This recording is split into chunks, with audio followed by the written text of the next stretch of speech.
America में 47वें राष्ट्रपति चुनाव के लिए जारी वोटिंग आखिरी दौर में पहुंच गई है। अब से कुछ ही देर बाद वोटिंग खत्म हो जाएगी और वोटों की गिनती का काम शुरू हो जाएगा। साथ साथ एग्जिट पोल के नतीजे भी आने लगेंगे।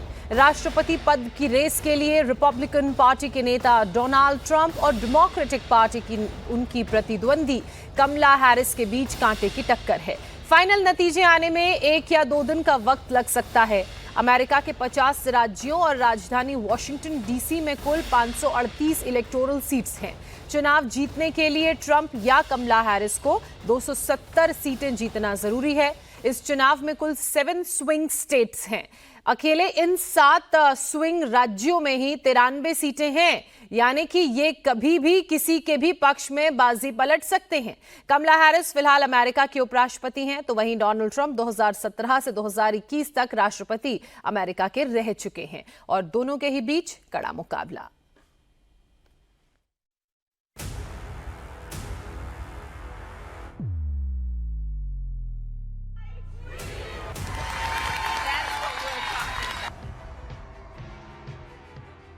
आज दुनिया का सबसे पावरफुल देश इतिहास लिखने जा रहा है। अमेरिका में 47वें राष्ट्रपति चुनाव के लिए वोटिंग खत्म होने में अब महज कुछ मिनटों का वक्त बचा है। उसके तुरंत बाद नतीजे आने शुरू हो जाएंगे। अमेरिका में इस बार राष्ट्रपति पद के लिए रिपब्लिकन पार्टी से डोनाल्ड ट्रंप और डेमोक्रेटिक पार्टी से भारतवंशी कमला हैरिस के बीच कांटे की टक्कर है। कमला हैरिस फिलहाल अमेरिका की उपराष्ट्रपति हैं, वहीं ट्रंप 2017 से 2021 तक राष्ट्रपति रह चुके हैं।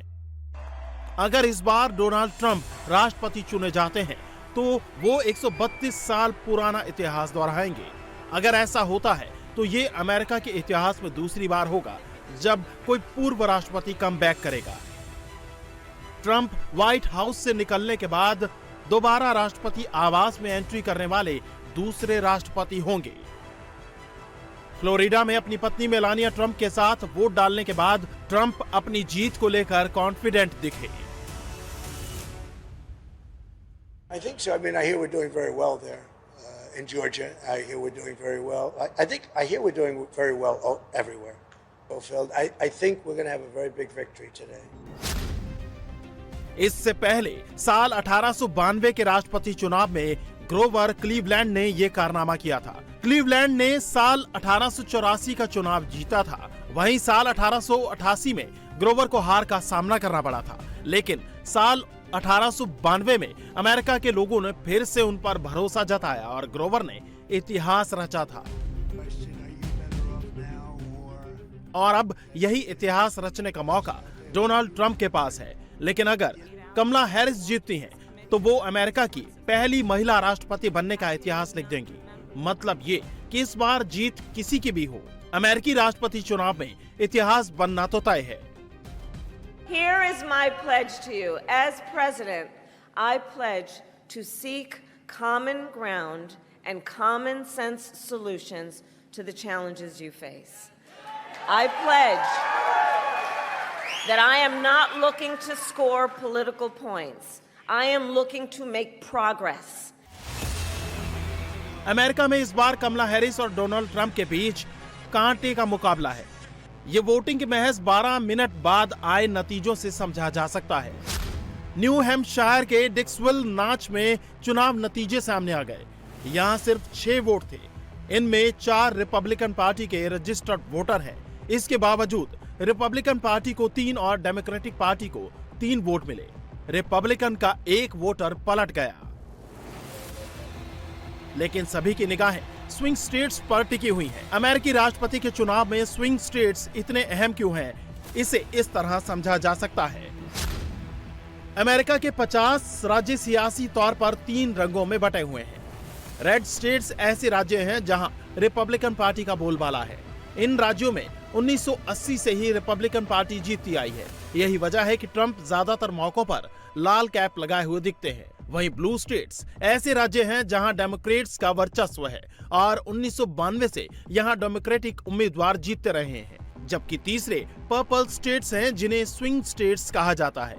स्विंग स्टेट्स ऐसे राज्य हैं जहां ना तो रिपब्लिकन और ना ही डेमोक्रेटिक पार्टी का वर्चस्व है। यानी यही वो राज्य हैं जो इस बार अमेरिकी राष्ट्रपति का फैसला करने वाले हैं। स्विंग स्टेट्स के चुनावी नतीजे हमेशा चौंकाने वाले रहते हैं। व्हाइट हाउस का रास्ता इन्हीं राज्यों में जीत से तय होता है। यहाँ चुनावों में दोनों पार्टियों के उम्मीदवारों के बीच कांटे की टक्कर रहती है और चुनाव में यहाँ से कौन बाजी मारेगा इसका अंदाजा लगाना भी मुश्किल होता है। स्विंग स्टेट्स में कमला हैरिस और डोनाल्ड ट्रंप में किसका पलड़ा भारी है, इसे समझने के लिए यहाँ के इलेक्टोरल कॉलेज वोट को समझना जरूरी है। स्विंग स्टेट्स में इलेक्टोरल कॉलेज वोट की बात करें तो पेंसिल्वेनिया में 19, जॉर्जिया में 16, नॉर्थ कैरोलिना में 16, मिशिगन में 15, एरिजोना में 11, विस्कॉन्सिन में 10 और नेवाडा में 6 इलेक्टोरल कॉलेज वोट है। वोटिंग से पहले स्विंग स्टेट्स में हुए सर्वे में जो नतीजे सामने आए उनमें कमला हैरिस और डोनाल्ड ट्रंप के बीच कांटे की टक्कर देखने को मिली है। पेंसिल्वेनिया, जॉर्जिया और एरिजोना में ट्रंप को मामूली बढ़त है। वहीं मिशिगन, विस्कॉन्सिन और नेवाडा में कमला हैरिस को मामूली बढ़त मिलती दिख रही है। ऐसे में मुकाबला कांटे की टक्कर का है। अमेरिका में इस बार राष्ट्रपति चुनाव इसीलिए अहम भी माने जा रहे हैं क्योंकि न्यूयॉर्क टाइम्स के मुताबिक इस चुनाव में करीब 8 करोड़ से ज्यादा यानी 39% वोटर्स पहले ही पोस्टल वोटिंग के जरिए वोट कर चुके हैं।